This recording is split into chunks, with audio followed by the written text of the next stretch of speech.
रिया एक संख्या चुनती है, उसमें से 3/4 घटाती है और उस संख्या को 12 से गुणा करती है। अब प्राप्त परिणाम मूल संख्या का 9/2 है, तो संख्या ज्ञात कीजिए। मान लेते हैं कि मूल जो संख्या थी वो संख्या कितनी थी, x थी। उसके बाद हम कह रहे हैं उसमें से 3/4 घटाती है, तो इसमें 3/4 घटा देते हैं। उसके बाद हम कह रहा है कि उस संख्या को 12 से गुणा करती है, उस 12 से मल्टीप्लाई कर देते हैं और ये बराबर होगी उस मूल संख्या के 9/2 गुणा के। तो यहाँ से देखिए 12 से इसको मल्टीप्लाई करोगे तो यहाँ से आ जाएगा आपके पास में 12x और माइनस 4 से 3 बार कैंसिल हो जाएगा, यहाँ से आ जाएगा पास में 9 और बराबर यहाँ से आ जाएगा 9x/2। इसके बाद हम देखिए इस संख्या को जो है इधर भेज देंगे, तो यहाँ से देखिए ये हो जाएगा 12x माइनस 9x/2 और बराबर में कितना आ जाएगा 9। यहाँ से देखिए 12 दूनी का 24, 24 में से 9 माइनस कर दोगे तो आपके पास में कितना आ जाएगा 15x।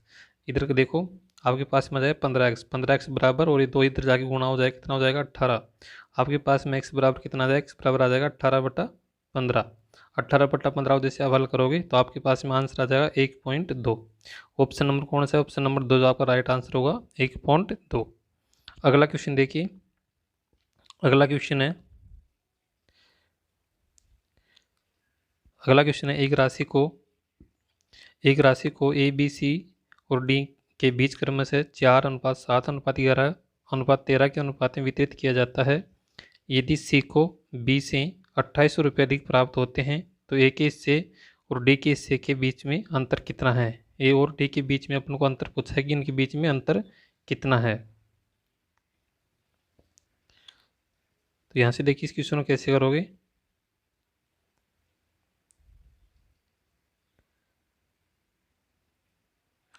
देखिए सबसे पहले अनुपात दे रखा है तो अनुपात लिखेंगे। अनुपात में दे रखा है आपको A B C D, A B अनुपात सी अनुपात डी, और इसका मान जो दे रखा है वो दे रखा कितना 4:7:11:13। उसके बाद हम कह रहे हैं कि सी और डी, सी को बी से 2800 रुपये अधिक मिलते हैं। किसको, सी को बी से। तो देखो यहाँ कितना मिल रहा है इसको 4 यूनिट, और 4 का मान कितना है क्वेश्चन में 2800, एक का मान कितना हो जाएगा 700। पूछा है आपसे ए और डी के हिस्से के बीच का अंतर कितना है, तो देखो ए को मिल रहा है 4 यूनिट और डी को मिल रहा है 13 यूनिट। दोनों के बीच में अंतर कितना है, दोनों के बीच में अंतर है 9 का। तो 9 का मान कितना हो जाएगा 9 × 700, कितना हो जाएगा 6300। 6300 पर राइट आंसर होगा ऑप्शन नंबर जो 3 आपका राइट आंसर होगा 6300, 6300। अगला क्वेश्चन देखिए, अगला है घनाभ की लंबाई चौड़ाई और ऊंचाई का अनुपात 4:3:2 के अनुपात में है। यदि घनाभ का आयतन 1536 सेंटीमीटर है तब घनाभ का कुल पृष्ठीय क्षेत्रफल कितना होगा। तो घनाभ का आयतन होता है, घनाभ का आयतन क्या होता है, घनाभ का आयतन होता है लंबाई इंटू चौड़ाई यानी कि LBH। और यहाँ पर इसका मान दे रखा है यानी कि 4x × 3x × 2x और बराबर में दे रखा है आपको 1536, बराबर में दे रखा है आपको 1536। देखिए इसको काटोगे आप, जब इसको काटोगे तो कितने पर कट जाएगा। सबसे पहले 4 से कैंसिल करो तो 4 × 3 = 12, बचा 2 बचे 3 और 33, 8 × 4 = 32 और 16 384। फिर 3 से इसको कैंसिल करोगे तो 3 × 3 3 दूनी 6 और 8 × 24। फिर 2 से कैंसिल करोगे तो 6 बार और 4 बार। आपके पास में x³ बराबर कितना आ गया 64। तो x का मान कितना आ जाएगा आपके पास में यहाँ से 4 है, x का मान कितना आ गया 4। अब देखिए पृष्ठीय क्षेत्रफल कितना होता है, तो पृष्ठीय क्षेत्रफल होता है 2 × यहाँ मैं लिखता हूँ x बराबर आपके पास में आ गया 4। और अब मैं यहाँ से देखिए इसको मिटा देता हूँ इधर से, यहाँ से देखिए x का मान 4 आ गया और कुल पृष्ठीय क्षेत्रफल का मान होता है कितना 2 × LB + BH + HL। यहाँ से देखिए 2 लिखेंगे और L का मान कितना हो जाएगा, तो 4 को 4 से मल्टीप्लाई करोगे कितना हो जाएगा 16 और 3 को किसी मल्टीप्लाई करोगे 4 से कितना हो जाएगा 12 हो जाएगा। 16 × 12 करोगे तो आपके पास में कितना आ जाएगा 192, 192 प्लस उसके बाद हम देखिए बी, और बी का मान कितना हो गया 12 हो गया, क्योंकि 4 को इससे मल्टीप्लाई कर देंगे किससे 3 से। तो बी का मान कितना हो गया 12 हो गया। एच का मान कितना हो जाएगा 8 हो जाएगा।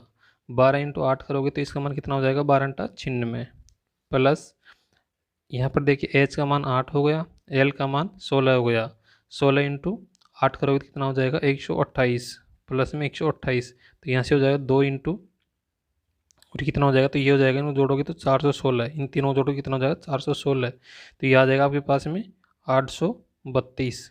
ऑप्शन नंबर 4 आपका राइट आंसर होगा 832। अगला क्वेश्चन देखिए, एक कस्बे की जनसंख्या 6000 है।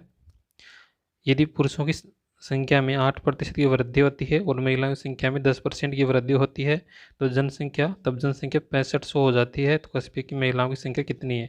देखिए टोटल वृद्धि देखी जाए, टोटल वृद्धि कितनी हो रही है इस पर, टोटल वृद्धि हो रही है कितने की हो रही है, तो देखिए 500 की, टोटल वृद्धि 500 की कितने पर हो रही है, 6000 पर, इंटू 100। यहाँ से देखिए डबल जीरो कैंसिल, और यहाँ से एक जीरो कैंसिल, इससे काटोगे तो हो जाएगा आपके पास में 25/3। ये कितना आ गया, 25/3, 25/3। ठीक है, अब इसमें लगाएंगे हम एलिगेशन। देखियो इधर है मेल, इधर है फीमेल। देखो कह रहा है कि पुरुषों की संख्या में 8% की वृद्धि होती है, कितनी परसेंट की, 8% की। महिलाओं की संख्या में कितने परसेंट की वृद्धि होती है, 10% की। ठीक है, और जो टोटल वृद्धि होती है कितनी होती है, 25/3%, 25/3%। यहाँ जब 3% बट्टे में कोई भी संख्या आ जाती है तो उसको बट्टे में से हटा देते हैं। हटाने के लिए क्या करेंगे, इसका एलसीएम लेंगे, यानी 3 को इससे, इसको भी 3 से मल्टीप्लाई कर देंगे और इसको भी 3 से मल्टीप्लाई कर देंगे। तो देखिए अपने पास में जो नया नया वैल्यू आएगी वो कितनी आएगी, मैं इसको मिटा करके फिर लिखता हूँ आपके पास में। यहाँ से देखिए अब जैसे 8 को मैं 3 से गुणा करूँगा तो कितना आ जाएगा, 24%, 8 दिया 24। 10 को मैं 3 से गुणा करूँगा तो कितना आ जाएगा, 30, यानी कि 30%। और 25/3 को 3 से गुणा करूँगा तो 3 कैंसिल हो जाएगा, नीचे कितना आ जाएगा 25, नीचे कितना आ जाएगा 25%। अब यहाँ से देखिए 30 में से 25 माइनस करोगे तो 5, और 25 में 24 माइनस करोगे तो 1, अनुपात में कितना आ गया, 5:1। और टोटल जनसंख्या कितनी दे रखी है शुरू की, 6000। यहाँ पर कितनी है, 6 यूनिट का मान कितना है, 6000। तो 1 यूनिट का मान कितना हो जाएगा, 1000। और पूछा है अपनों किसका मान, महिलाओं की संख्या को, और महिलाओं का मान कितना दे रखा है यहाँ पर, 1 यूनिट। तो 1 यूनिट का मान कितना हो जाएगा, 1000। तो ऑप्शन नंबर 1 जो है आपका राइट आंसर होगा 1000, महिलाओं की संख्या हो जाएगी 1000। अगला क्वेश्चन देखिए, बस आधी दूरी 48 किलोमीटर प्रति घंटे की गति से और शेष आधी दूरी 72 किलोमीटर प्रति घंटे गति से तय करती है। अपने गंतव्य तक पहुंचने में 2.5 घंटे लेती है, या 2.5 घंटे में पहुंचती है। तो बस ने अपने गंतव्य तक पहुंचने के लिए कितनी दूरी तय की है, तो देखो 1 किलोमीटर की दूरी उसने 48 किलोमीटर प्रति घंटे की स्पीड से तय की है, प्लस में आधी दूरी फिर उसने 72 किलोमीटर की स्पीड से तय की है, और बराबर में उसको लग रहे हैं 2.5 घंटे। 10 उठाओगे तो बट्टे में 10 लग जाएगा। इसको हल करोगे तो देखो नीचे एलसीएम आ जाएगा कितना, 48 इंटू 72, ऊपर से इनको जोड़ोगे तो ये हो जाएगा आपके पास में, देखो 8 और 2 कितने हो गए, 10 हो गए। तो ये हो जाएगा 7 और 4 11 12 120, ये ऊपर कितना आ जाएगा 120 है, 100 बराबर में कितने आ जाएंगे 25/10। अब इसको काट लीजिएगा, देखिए 5 से काटोगे 5 बार, 5 से काटोगे 2 बार। इसके बाद में देखिए 5 से इसको काटोगे तो कितने बार कट जाएगा, 24 बार। 24 से 48 को काटोगे 2 बार, 2 को 2 से कैंसिल। आपके पास में एक्स का मान कितना आ गया, 72। आपको एक्स का मान नहीं पूछा है, एक्स तो आधी दूरी है, टोटल दूरी पूछी कितना हो जाएगी 2x, टोटल दूरी कितनी हो जाएगी 2x, यानी 72 को किससे गुणा कर दोगे 2 से, तो दूरी कितनी आ जाएगी आपके पास में 144 किलोमीटर। ऑप्शन नंबर जो है 2 आपका राइट आंसर होगा। अगला क्वेश्चन देखिए, अगला क्वेश्चन है पी क्यू टी पर वृत्त की एक स्पर्श रेखा है। यदि टी आर बराबर टी एस है, जहाँ आर और एस वृत्त पर बिंदु हैं, और पी टी एस कोण पी टी एस 155 डिग्री है, तो कोण आर एस टी का मान कितना होगा। देखिए ये कोई वृत्त है, इस वृत्त पर एक ये स्पर्श रेखा है, एक स्पर्श रेखा है, इसका नाम दे रखा है इसने पी क्यू, और ये टी पर इसको स्पर्श करती है। उसके बाद में दो कोई बिंदु हैं, किस पर है, वृत्त पर। एक तो ये बिंदु है और एक ये बिंदु है, ये दो कोई वृत्त पर बिंदु है। ये बिंदु मान लेता हूँ आर है और ये बिंदु एस है। उसके बाद में कह रहा है कि पी टी एस का मान 155 डिग्री है, तो पी टी एस यानी इस कोण का मान कितना है 155 डिग्री, इस कोण का मान कितना है 155 डिग्री। उसके बाद में आपसे पूछा गया है कौन सा कोण, तो आपसे पूछा गया है कि कोण आर एस टी, कोण आर एस टी, ये जो कोण होगा ये कितना होगा, कोण आर एस टी का मान कितना होगा, कोण आर एस टी का मान कितना होगा। तो यहाँ से देखिए अगर ये कोण 155 डिग्री है तो ये कोण कितना बचेगा, तो ये कोण बचेगा 25 डिग्री। और अल्टरनेट क्रम में कौन जो कोण होते हैं बराबर होते हैं। जब इसे आ करते हैं यहाँ कोण और यहाँ कोण जो बनता है, अगर यहाँ कोण थीटा है तो यहाँ कोण भी थीटा होगा। जब यहाँ 25 डिग्री है तो यहाँ भी कितना होगा 25 डिग्री होगा। तो ऑप्शन नंबर जो है आपका दो जो है राइट आंसर होगा 25 डिग्री। अगला क्वेश्चन देखिए। अगला क्वेश्चन है, रजनीश ने 3 वर्ष के लिए 12.5% प्रति वर्ष की चक्रवर्ती ब्याज दर पर 10,240 रुपये की राशि निवेश की, तो 3 वर्ष बाद रजनीश को कितनी राशि मिलेगी। तो यहाँ से देखिए कैसे करोगे इसको। ये हो जाएगा, देखो 12.5% फ्रैक्शन वैल्यू बनती है 1/8, और 1/8 को 3 से इसका क्यूब करेंगे। क्यूब क्यों करेंगे, क्योंकि यहाँ पर 3 वर्ष दे रखा है, तो अपने पास में आ जाएगा 512। अब यहाँ से देखिए 3 वर्षों में ब्याज लगेगा, यहाँ से 1/8 किस दर से ब्याज लगेगा, तो यहाँ से ब्याज हो जाएगा 64 64 और 64। फिर यहाँ से लगेगा 8, और यहाँ से इस पर लगेगा 8, और यहाँ पर 1। उसके बाद में इस पर भी लगेगा यहाँ पर, तो यहाँ पर हो जाएगा 8। टोटल हम चक्रवर्ती ब्याज देखें तो ये कितना हो जाएगा, इनको जोड़ोगे तो ये आपके पास में हो जाएगा, इन 64 को इनको जोड़ोगे और इनको जोड़ोगे तो आपके पास में कितना हो जाएगा, ये हो जाएगा आपके पास में 217। ये कितना हो जाएगा, 217 हो जाएगा। उसके बाद में आपको मिश्र धन पूछा है कि कितनी राशि उसको मिलेगी, मिश्र धन पूछा गया है, तो इसमें 512 और आप इसमें ऐड कर दोगे तो ये कितना हो जाएगा आपके पास में, तो ये हो जाएगा 729। अब आपको देखिए मूलधन दे रखा है, यानी 512 का मान दे रखा है, तो आप क्या करोगे, 10,240 बटा 512 इंटू 729। यहाँ से देखिए 512 से ये 20 बार कैंसिल हो जाएगा, 20 को आप 729 से मल्टीप्लाई करोगे तो आपके पास में आ जाएगा 14,580। 14,580 ऑप्शन नंबर 2 आपका राइट आंसर होगा, 14,580। अगला क्वेश्चन देखिए। अगला क्वेश्चन है, जब सूर्य का उन्नयन कोण 60 डिग्री होता है तब किसी पेड़ की छाया की लंबाई 16 मीटर है, तो पेड़ की ऊंचाई कितनी होगी। देखिए ये कोई कोण है, ये कोई पेड़ है, तो यहाँ पर 60 डिग्री का कोण बनता कब बनता है, जब इसकी लंबाई जो छाया की 16 मीटर होती है। तो आपको हाइट पूछी, तो हाइट कितनी होती है, देखिए जब भी 60 डिग्री का मान दे रखा हो तो ये 1 होता है, और ये कितना होता है, √3। आपको √3 का मान ज्ञात करना है, 1 का मान आपको दे रखा है, तो ये हो जाएगा आपके पास में 16√3। ऑप्शन नंबर जो है 3 आपका राइट आंसर होगा, 16√3 मीटर। अगला क्वेश्चन देखिए। अगला क्वेश्चन है, 252 रुपये ABC में इस प्रकार बांटा गया है कि A का हिस्सा B के हिस्से के योग का इतना है, यानी कि यहाँ पर देखो A अनुपात B अनुपात C जो दे रखा है वो कितना दे रखा है, 7:5। 7:5। उसके बाद में देखिए आगे कह रहा है कि B का हिस्सा A और C के हिस्से के, यानी कि B अनुपात E + C जो दे रखा है वो दे रखा है 5:9। अब यहाँ से देखिए टोटल योग कितना है, तो यहाँ से टोटल योग कितना है, 12, और यहाँ जो टोटल योग है कितना है, 14। तो टोटल योग समान होना चाहिए, समान करने के लिए इसको क्या करेंगे अपन, 14 से मल्टीप्लाई करेंगे और इसको 12 से मल्टीप्लाई करेंगे। तो इसके बाद में देखिए क्या आएगा, 14 से इसको जैसे ही मल्टीप्लाई करोगे तो यहाँ से आ जाएगा 14×5 70, A का मान आ गया 70, 14×7 98, ठीक। और यहाँ से देखिए इसको 12 से मल्टीप्लाई करोगे तो 12×5 60, और 12 नाम का 108। अब आपके पास में देखिए यहाँ से आ गया क्या, आपके पास में A अनुपात B अनुपात C।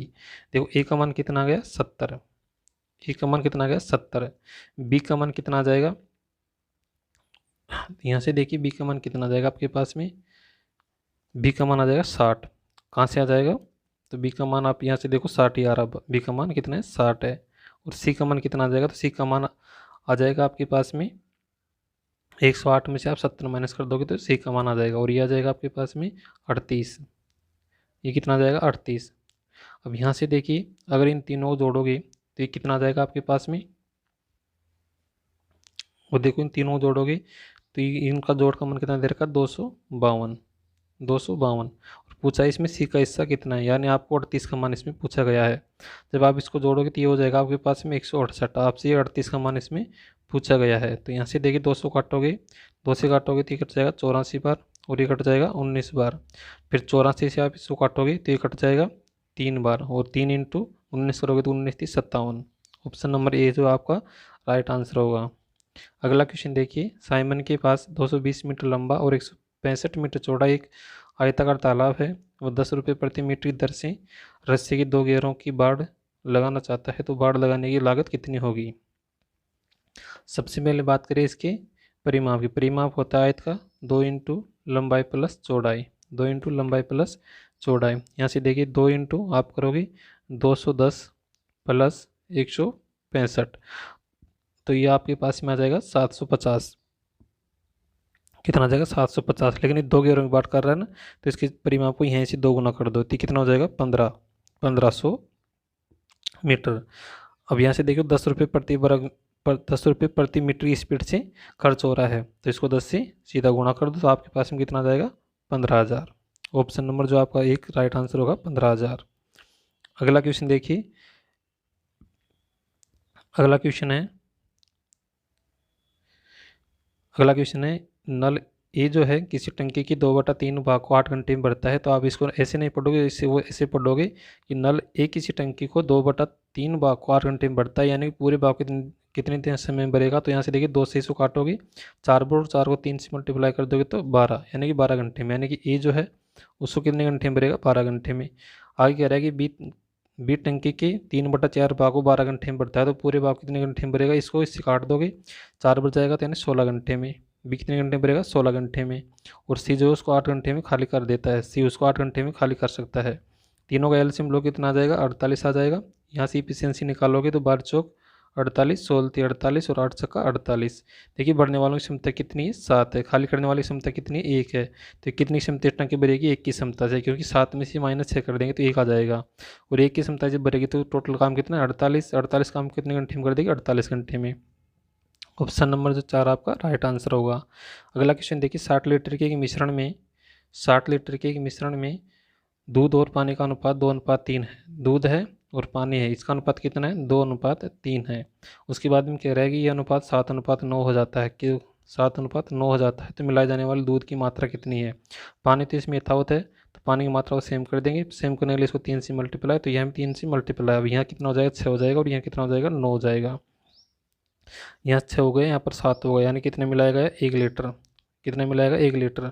टोटल कितना था, टोटल देखिए यहाँ कितना है 9 है और यहाँ कितना है 6 है। 9 से कितना हो गया 15, 9 से कितना हो गया 15, 15 का मन कितना दे रहा है क्वेश्चन में 60, 1 का मन कितना हो जाएगा 4, और यहाँ पर 1 यूनिट की बात कर रहा है कि 1 यूनिट मिलाया गया है तो 1 का मन कितना हो गया 4 लीटर। ऑप्शन नंबर 2 आपका राइट आंसर होगा। अगला क्वेश्चन देखिए, एक ट्रेन 15 सेकंड में खंभे को पार करती है जब हम 20 मीटर प्रति सेकंड की चाल से चलती है। जब 20 मीटर प्रति सेकंड की चाल से चलती है, जब खंभे को पार करती है तो सेम की दूरी पार करती है, तो कितनी दूरी चलेगी वो 15 × 20 यानी कि 300। उसके बाद हम कह रहे हैं कि 400 मीटर लंबे प्लेटफॉर्म पार करने में कितना समय लगेगा। देखो 400 लंबे मीटर प्लेटफॉर्म पार करके तो खुद की दूरी पार करती है, इसलिए हम 400 और ऐड कर देंगे तो टोटल दूरी कितनी होगी अपने पास में 900 मीटर की। और स्पीड कितनी दे रखी है उसको 20 मीटर पर सेकंड की। इसको काटोगे देखो 1 0 से 1 0 45 से कितना आ जाएगा 45 सेकंड। ऑप्शन नंबर जो है आपका 3 जो है राइट आंसर होगा 45 सेकंड। तो ये थे प्रीवियस ईयर के कुछ महत्वपूर्ण क्वेश्चन।